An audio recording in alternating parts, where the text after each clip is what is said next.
کلمہ طیبہ تو بہت بڑی عبادت ہے میرے بھائیوں اور بہنوں، اور اس کو پڑھنا بڑے مقدر کی بات ہے۔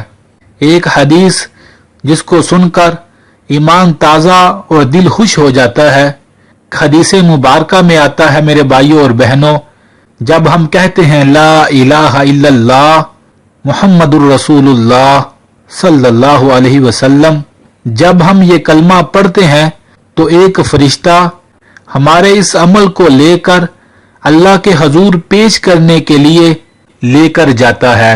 راستے میں اس کی اوپر سے نیچے آنے والے فرشتے سے ملاقات ہوتی ہے۔ اوپر والا فرشتہ کہتا ہے کہاں جا رہے ہو؟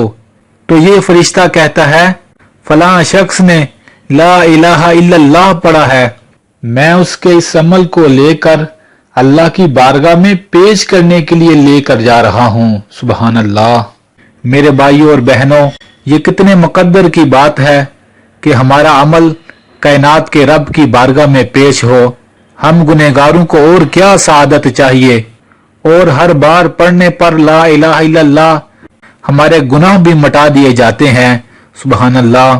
تو میرے بھائیوں اور بہنوں، روزانہ کم از کم 10 بار، انسان کے ہاتھوں کی 10 انگلیاں ہیں، ان انگلیوں پر گن کر 10 بار پڑھ لے، اور کل قیامت کے دن یہ انگلیاں اس بات کی گواہی بھی دیں گی۔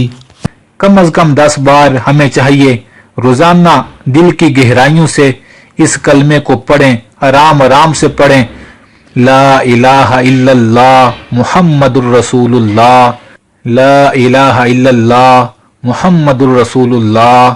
اور ہر بار اس کلمے کو پڑھنے پر میرے بھائیوں اور بہنوں، آپ اپنے دل میں راحت اور سکون بھی محسوس کریں گے۔ اللہ سے دعا ہے اللہ ہمیں عمل کی توفیق عطا فرمائے، آمین۔